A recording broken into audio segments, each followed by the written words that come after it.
Medical assistance needed.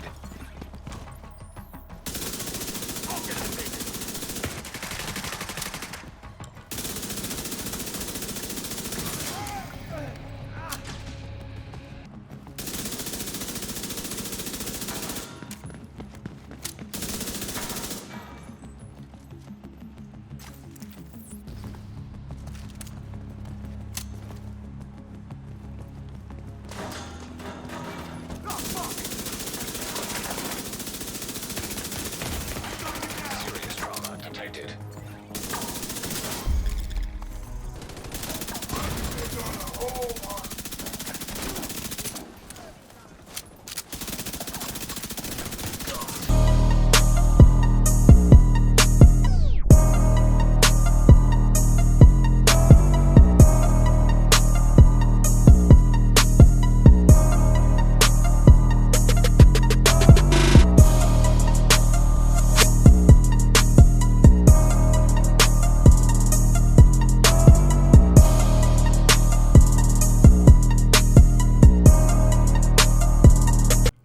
Hey guys, welcome back to another Division 2 build video. Today we're bringing you a build based around the backfire, how to maximize its potential for as far as crit damage, as well as delegate the bleed from the gun's effect.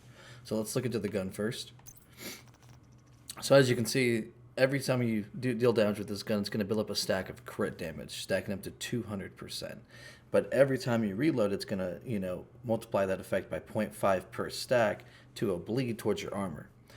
So basically the way we can get rid of this is to obviously stack hazard protection. So you can get 60% with 10% rolls on every piece of gear. You can also wear a 2-piece Seska, which will give you 10% from the 2-piece bonus. And then if you're max shade, you can also get 10% from your defensive bonuses. So that there is your flat 80%. So if we go into the stats, right here we're flat 80% hazard protection.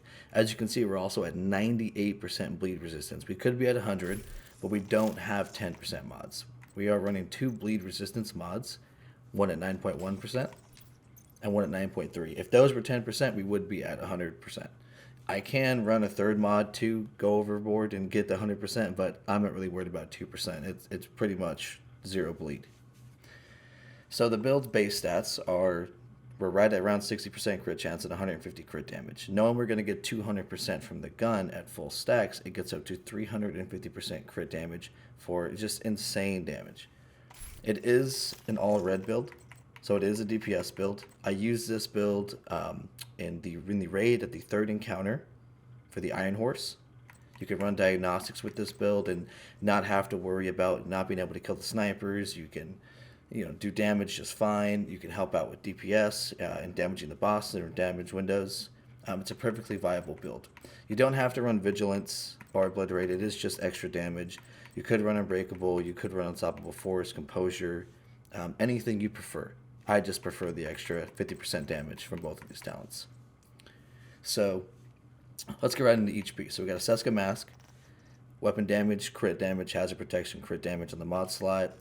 We have a Sokolov chest piece, crit damage, hazard protection, weapon damage, bleed resistance mod with Obliterate. Grupo Sombra holster, weapon damage, crit damage, hazard protection. Seska knee pads, weapon damage, crit damage, hazard protection. Sokolov gloves, weapon damage, crit damage, hazard protection. And a Sokolov backpack for weapon damage, crit chance, hazard protection, and bleed resistance. In order to get the maximum amount of crit chance on this build without going overboard, you only need one of your rolls on your gear in crit chance. So I have a 5. If I had a 6%, it would be max. I'd be at 60%. The rest you can overload with crit damage as much as possible. Every single piece I got crit damage on except one. That'll maximize, your crit chance and damage output. Because from the 3-piece Sokolov, you will get the 10% crit chance, and from the Seska, you will get 10% crit chance. Plus 10% with your shade if you have 10% on your shade levels. This build is near impossible to min-max if you do not have 1,000 shade, because you need the hazard protection and the crit chance and the crit damage. So that being said, go back to the stats. 6% chance, basically 150 crit damage. Weapon damage is 126. It's a very, very strong build. We'll display some of its damage right now. It is quite bursty. You'll notice immediately upon firing, it gets up into a very quality range of damage for body shots. If you get to 500k very quickly, about basically one clip burst, we're already hitting upwards of 500, 600k. And that's not even fully stacked.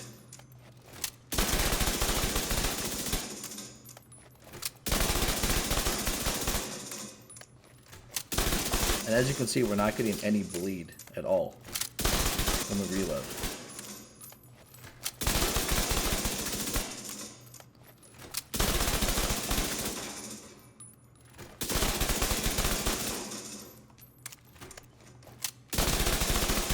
So as you can see, we're hitting probably almost 900k to armored targets.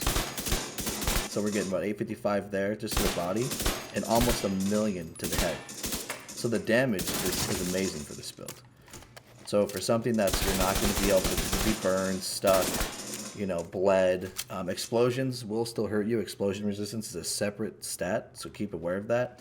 I like to run this with the grenade launcher specialization because he does delegate one explosion every so many seconds, and he also gives all, you know, your teammates 5% damage to targets out of cover. So that's pretty much the basics of the build. I mean, you really do need to have a max shade level for this build to work properly. As you can see, the damage it's insane damage. Like, and it's super easy too. It doesn't matter if you don't have any stacks to start with. One clip in, and I mean, you're bursting things down. It does not matter. The damage is there. With Obliterate, it's super easy to gain the stacks at the same time, considering every time you hit a crit hit, you're gaining weapon damage. And like I said, if you're not a fan of Vigilance, I can show you another version of the build with Unstoppable Force. And it works just fine.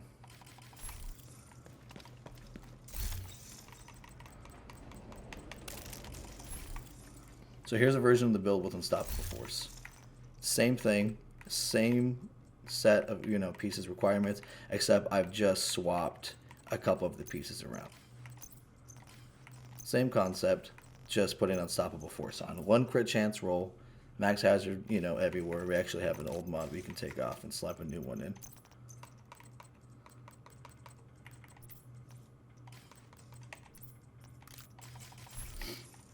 So the damage with this one, obviously, as soon as you start firing, it's not going to go straight up to 500k with one clip until you get a killer. And then it'll be just above 500k, because the Unstoppable Force is not the instant 25%. It is 25%, you know, at 5 kills. But nonetheless, when you're blowing through ads, killing things, or whatever, I mean, the damage is still there. There's no doubt about it. This build is possible to run with the Memento backpack with blues. You just have to have all of the mods, all bleed resistant mods in all 3 slots, and you can work this build around with the Memento to have a kind of, you know, running gun tank build as well. Well, I hope you guys like the build, and I hope you enjoy. And you know, if you're a raider and you're looking for something that you don't want to just be running around doing diagnostics with, this is a perfect build for that. Well, thanks guys. Have a nice day. Appreciate it. Don't forget to like and subscribe.